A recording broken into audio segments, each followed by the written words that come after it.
Hindi basta-basta ang Sierra Madre. Hindi lang ito bundok. Isa itong hangganan. Hangganan ng liwanag at dilim. Ng tao at ng hindi na tao. At ng mga buhay na piniling manatili kahit matagal lang dapat umalis. Ako si Ramon, dating field researcher ng isang NGO na tumututok sa illegal logging at mga nawawalang komunidad sa gilid ng Sierra Madre. Sanay na akong pumasok sa mga liblib na lugar, mga baryong walang signal, walang kuryente, at minsan walang pangalan sa mapa. Pero may isang lugar na kahit sa mga lokal, bihirang banggitin. Sitio Malinaw. Walang malinaw na record kung kailan ito itinayo. Walang eksaktong bilang ng residente. At ayon sa mga matatanda sa bayan sa baba ng bundok, may mga taon daw na bigla na lang nawawala ang buong sitio. Tapos babalik ulit na parang walang nangyari. Doon kami pinadala. Undas noon, November 1. Hindi namin alam na mahalaga pala ang petsa. Tatlo kaming umakyat ng bundok. Ako, si Joel na cameraman, at si Mila, tubong probinsya. Siya ang unang tumahimik nang marinig ang pangalan ng Sitio Malinaw. Doon, may kumukuha, sabi niya. Hindi raw pumapatay, hindi raw humahabol, kumukuha lang. Hindi namin siya seneryoso noon. Habang papalapit kami sa sitio, napansin naming tahimik ang gubat. Walang ibon, walang kuliglig, kahit ang hangin parang nag-iingat. Ang mga puno ay makakapal, matatanda, at may mga ugat na tila umaabot sa lupa na parang mga daliring naghahanap. Pagdating namin sa Sitio Malinaw, parang normal lang sa unang tingin. May mga bahay na kahoy, may mga taniman, may mga taong abala sa paghahanda ng pagkain para sa undas. May mga kandila sa bintana, may mga puting tela na nakasabit sa pinto. Pero may mali, walang bata ni isa. Tinanong namin ang isang matandang lalaki tungkol dito. Nakaupo siya sa bangko sa harap ng bahay niya. Mumunguya ng nganga.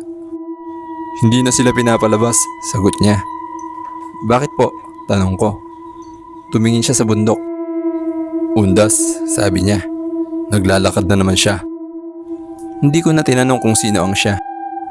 Pinatuloy kami sa isang bakanteng bahay sa gilid ng sitio. Bago kami pumasok, pinigilan kami ng isang babae.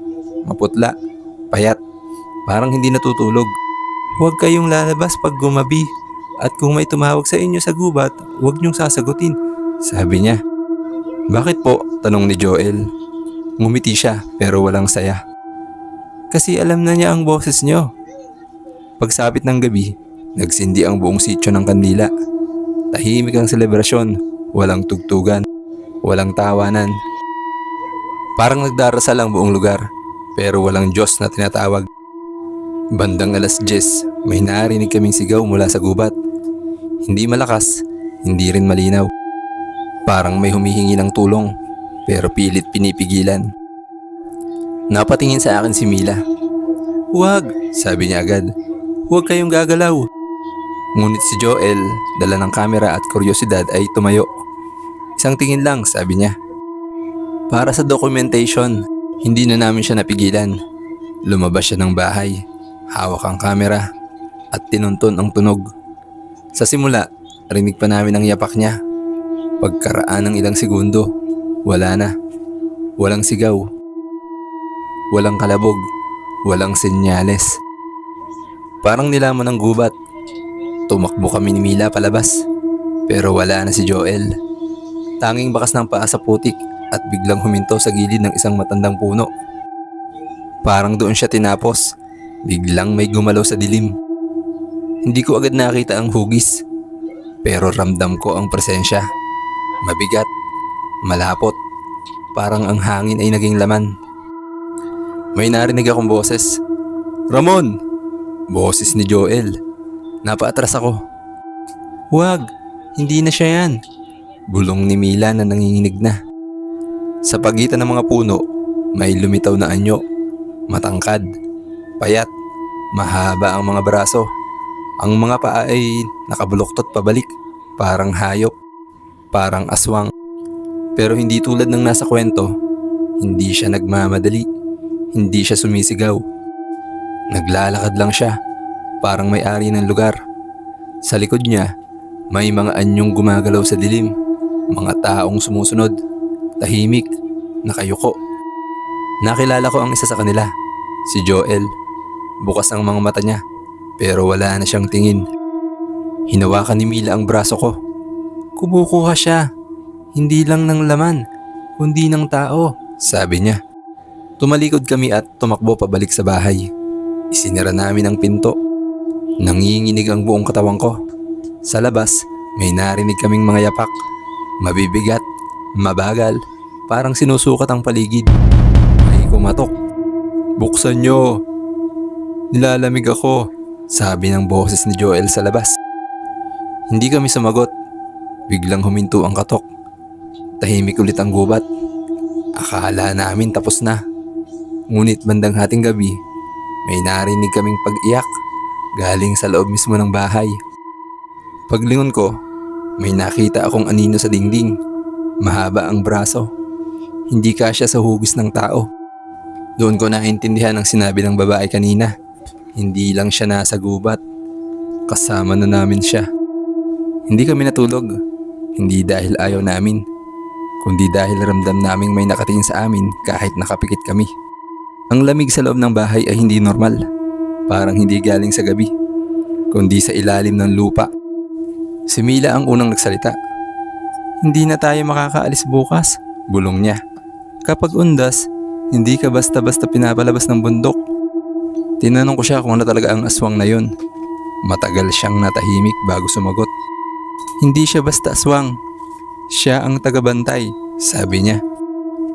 Ayon sa mga kwento ng lola niya, may mga lugar sa Pilipinas na hindi sakop ng simbahan, hindi sakop ng gobyerno, at hindi sakop ng tao. Ang Sierra Madre raw ay isa sa mga huling ganitong lugar, at para hindi ito tuluyang lamunin ng tao, may mga nilalang na inilagay roon. Hindi para manakot, kundi para magbantay. Ang kabayaran, tao. Hindi lahat, hindi kahit sino, kundi yung mga nakita na niya at tinawag na niya ang pangalan. Naalala ko ang sigaw sa gubat. Naalala ko ang boses ni Joel.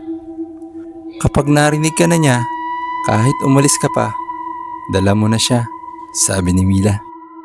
Bandang 2:00 ng madaling araw, nagsimula ang ingay sa labas. Hindi sigawan, hindi iyakan, parang prosesyon. May mga yabag, sabay-sabay, mabagal. May tunog ng kandila na tinatangay ng hangin. Sumilip ako sa bintana. Ang buong sitio ay nasa labas. Lahat ng residente, nakaputi, may hawak na kandila, naglalakad papunta sa gubat. Tahimik, walang umiiyak, walang tumatakbo. Sumasama sila tuwing undas, sabi ni Mila. Tinanong ko siya kung babalik pa sila. Yung iba, yung hindi napili, sagot niya. Biglang may kumatok ulit sa pinto. Mas malakas ngayon. Ramon! Sabi ng boses sa labas. Hindi na boses ni Joel. Mas malalim. Mas marami. Parang pinaghalo-halong tinig. Huling gabi mo na rito. Nanginginig ang kamay ko nang hawakan ko ang itak na nakita ko sa kusina. Hindi ko alam kung kaya nitong pumatay ng aswang. Pero baka kaya nitong ipaalam na tao rin ako. Maya-maya ay biglang bumukas ang pinto. Hindi namin binuksan. Siya ang pumasok. Sa liwanag ng kandila, nakita ko siya ng buo. Ang mukha niya ay parang hinabing balat ng maraming tao. Ang mga mata niya ay walang puti. Itim lahat. Ang katawan niya ay hindi eksaktong lalaki o babae. Sa likod niya, pumasok ang mga tao ng sitio. Kasama si Joel. Lumapit ang nilalang sa akin. Naamoy ko ang lupa, dugo at bulok na dahon. Kailangan ng bundok ng alaala at kailangan ng alaala ng tao, sabi niya. Hinawakan niya ang noo ko. Biglang bumuhos ang mga imahe sa isip ko. Mga laging truck, sinunog na kagubatan, mga batang nawawala, mga bundok na ginawang kalsada. Kinuha namin sila. Dahil kayo ang unang kumuha, sabi niya. Sumigaw si Mila at tumayo sa harap ko. Ako na lang, wag siya, sabi niya. Napatingin ang nilalang kay Mila. Ngumiti siya. Matagal ka na naming hinihintay. Doon ko nalaman ang totoo. Hindi pala tagalabas si Mila. Isa siyang naiwan. Anak ng babaeng hindi na bumalik noong undas. Maraming taon na ang nakalipas.